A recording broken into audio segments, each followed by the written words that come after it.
እሷ ምክንያት ህይወቴ የተመሰቃቀለ ነው። ከዚህ በኋላ በህይወት መቆየት የለባትም። እኔም በሱ እስማማለሁ። በዚህ ሰዓት ግን ገንዘብ ከኔ ጋር ቢሆን ነው የሚሻለው።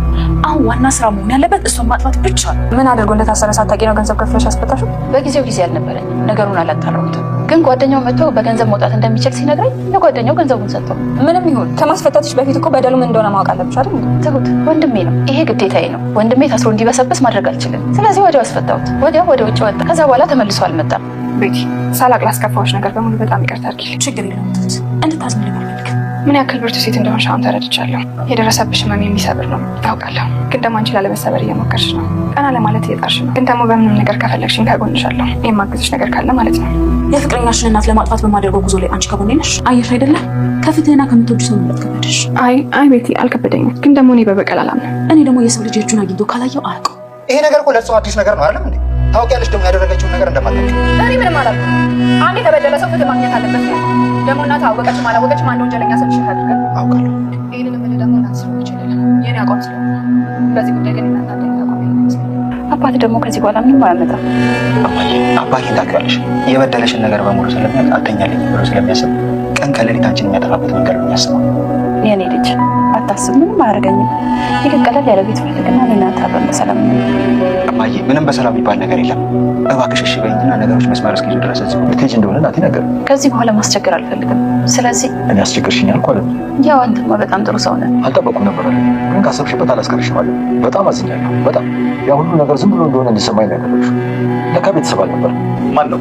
ባቢ ይባላል። የልጅነት አብሮ አደጌ ነው። ገዛኝ ይባላል። የቤት ባለቤት አቶ ገዛኸኝ ሲፈሩና አስጨንቁበት የነበረው ነገር ደረሰ። ወጣት ልጅ መጥቶ ቤት ሲጠብጣት ማን ነው እሱ በማለት ሲጠይቁ እሷም አብሮ አደጌ አብረን የተማርን ልጅ ነው ብላለች። ነገር ግን ልጁ እኔ እስከማውቀው ያየ ነው እንግዲህ ሁላችንም የእህቷ ጓደኛ እንደሆነ ነው። ለምን እህቴ ጓደኛ ነው አላለችም። ከዚህ በፊት ናቲ አባቴ ልጅቷን ጠብቃት፣ ባለቤት ግን ወጣት ስታይ ልጅቷ ልቧም አይኗም አብሮ ይሄዳል፣ አብሮ ይዞራል ከወጣቶቹ ጋር ብሏል እና እኔ አልጅቻለሁ እንዲህ እያለ ነበረ። እንግዲህ ወጣትነቴን እየተጋፋኝ ነው መቼስ ወጣትና አልልህ ሲለው ነበረ ናቲ። አባባም ደግሞ አለሜ ቤት ልንፈልግ ነው ስላለች እጅግ በጣም አዝነዋል፣ ልባቸው ተከፍቷል። እኔ ቤተሰብ ነን ብዬ ነበረ፣ ያ ሁሉ ድካም እንዲሁ ከንቱ ነበር እንደ በማለት አባባ እጅግ በጣም ልባቸው ተሰብሯል። ሰላም ጤና ይስጥልኝ ውድና የተከበራችሁ መላው ዓለም ያለች ኢትዮጵያዊነት ተመልካቾቻችሁን እግዚአብሔር ይመስገን ደህና ነኝ። ትሁት ድራማ ክፍል 113ን አብረን እናያለን። የባለፈው ክፍል እነ ቤቲ ላይ የደረሰውን ግፍና መከራ አለሜ ታውቃለች አታውቅም? ይሄን ነገር አድርገዋለች አላደረገችውም? አባባና ናቲ በፍጹም ይሄን ነገር አታደርገውም። ትሁቴ ደግሞ ቤቲ በነገረቻት ነገር እጅግ በጣም ልቧ ተሰብሮ ነበር። የቤቲ ስብራት የኔም ነው ብላ እናት ነኝና አሁን ይች ልጅ እናት መሆን አትችልም፣ ወልዳ መሳም አትችልም የሚለው ነገር ተሰምተዋት ነበርና እጅግ በጣም ተበሳጭታም ነበር። ትሁት አለሜን ለመጠየቅ ወደ አለሜ ሲገቡ ነበረ ቪዲዮ ያለቀው። ቀጣዩ ክፍል አብረን እንይ። ቀጣዩ ክፍል አለሜ ምንም የምታውቀው ነገር እንደሌለ ብዙዎቻችን ብለን ነበረ። ምናልባትም አለሜ ላታውቅ ትችላለች። ምንም እንኳን ሰውየውን ከእስር ቤት ብታስፈታውም፣ ነገር ግን አለሜ በእርግጥም ደንግጣለች። ምንድን ነው መርዶ እንደሚያረዳ ዙሪያን ከባቸው ቁማቸዋል እያሉ ያለውን ወንድምሽ ሲሏት ምን ሆነ ወንድሜ ስትልም ወንድምሽ ምንም አልሆነ፣ ነገር ግን ታስሮ ነበር ወይ ያስፈተተሽስ ወደ ውጭ ልከሽዋል? አዎ ልኬዋለሁ። አዎ ታስሮ ነበር፣ ነገር ግን ታስሮ ቢሆንም እኔ ቢዚ ነኝ፣ ስራ ይበዛብኛል። ጓደኛው በገንዘብ ተከፍሎ እንደሚፈታ ነገረኝ። ወንድሜ ስለሆነ ልጨክን አልቻልኩም። ገንዘቡን ለጓደኛው ሰጠሁት፣ ተፈታ። አብረደች አለሜ እውነትም የምታውቀው ነገር የላትም። ወንድማችን ታስሮ ማንኛውም ሰው ገንዘብ ይፈልጋል፣ በገንዘብ መለቀቅ ይችላል ሲባል መቼስ እንዴት ያስችላል? እንዴት ስም ትላለች? ምንም ያድርግ ምንም ያጠፋውን ጥፋት አላውቅም። ነገር ግን ነጋዴ ስለሆነ ምናልባት በንግዱ ዓለም የሆነ ስህተት ሰርቶ ተከሶ ይሆናል፣ ወይም ደግሞ ለዛ የሆነ የታሰረው ብዬ ነው እንጂ ሌላ ነገር የማውቀው አንድ ነገር እስካሁን አሁን እናንተ እስክትነግሩኝ ደቂቃ ድረስ የማውቀው ነገር የለም ብላለች አለሜ። እና አለሜ ስህተት አለባት ተብሎ ማሰብ አይቻልም፣ መገመትም መፍረድም አይቻልም። ማንኛውም ሰው ወይት ወይ ወንድሙ ታስሮ በገንዘብ መፈታት ይችላል ሲባል ገንዘብ ያለው ሰው አይደለም የሌለውም ተበድሮ አይሰጥም እንዴ? ይህን ማንም ሊያደርገው ይችላል። ትሁቴ ግን አሁንም እንደተቀየመች ናት አለሜን። ለምን በምን ምክንያት እንደታሰረ አላጣራሽም የሚለው ነገር ትሁትን አሁንም አልተዋጠላትም። አለሜን እንደ ጥፋተኛ አድርጋ ይዛለች። ትሁት ፈጽሞ ልቧ እንደ ድሮው ለአለሜ ሊሆንላት አልቻለም፣ ተቀይማታለች። ቤቲ በበኩሏ አቶ ገዛኸኝን አለሜ በህይወት አለች፣ ስለዚህ ገንዘብ ልትካፈል ትፈልጋለች። በዚህ ሰዓት ገንዘብ ጠቅላላ እኔ ጋር ቢሆን የሚሻለው የሚል አማራጭ አቅርባለች። አቶ ገዛኸኝም በእሷ ምክንያት ህይወቴ እየተመሰቃቀለ ነው፣ ከዚህ በኋላ እሷ በህይወት እንድትኖር አልፈቅድም እያለ ነው። በዚህ ሀሳብ እኔም እስማማለሁ። አሁን ዋና ስራችን መሆን ያለበት እሷን ማጥፋት ብቻና ብቻ ነው ያለች እየነዛተች ነበር።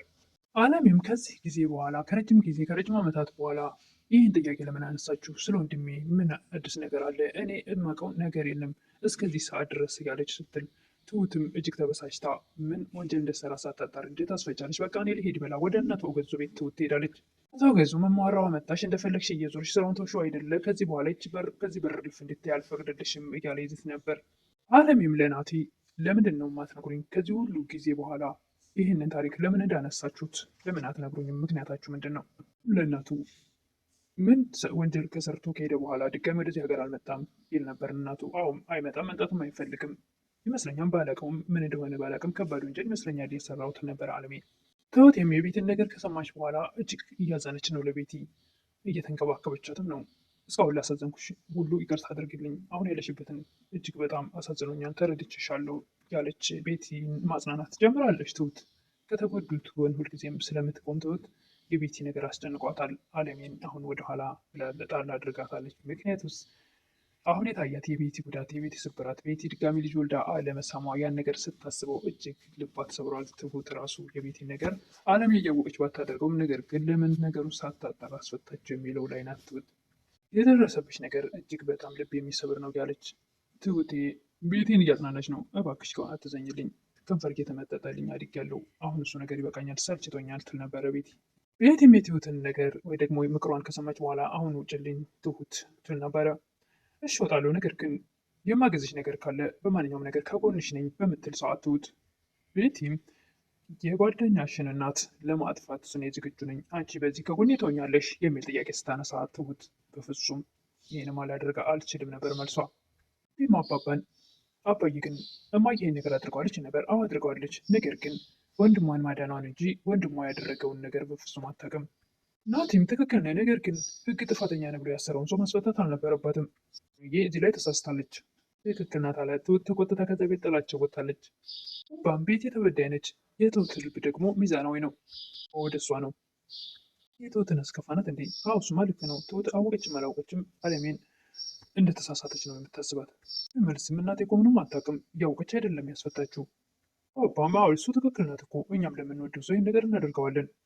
አባባ እኛም ለምንወደው ሰው ሲሉ ለምንወደው እያለ ናቲ አይን አስተያየቱ እና ታዲያ አንተ እማዬን ትወደታለህ እንዴ እያለ አስተያየቱ ለየት ያለ ነበር። አባባ ሚስቁ ነበረ ሄዱ። ነገር ግን መልካም ሰው ስለሆነች አባባን እያየ ይስቅ ነበረ።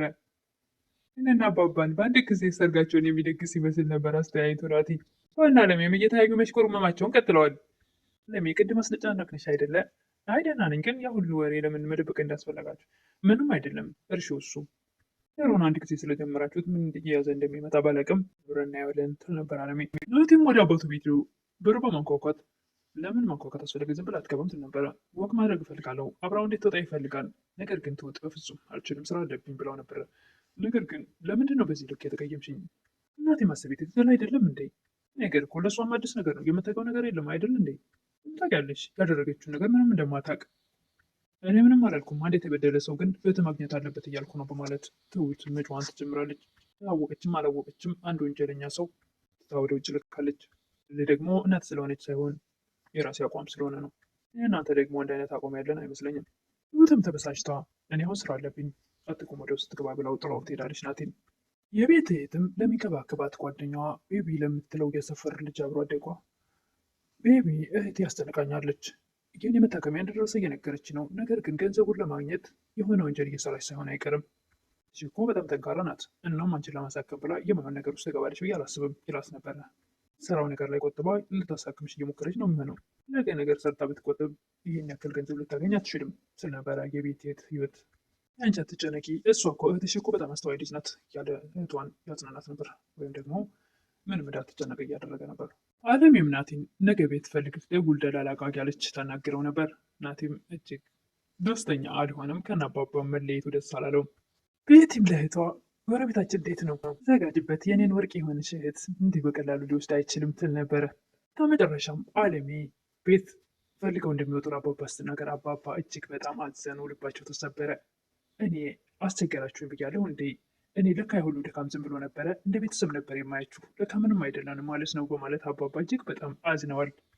በጣም ጥሩ ሰው ሆነ፣ ነገር ግን እስከ መቼ እናስቸግራለን?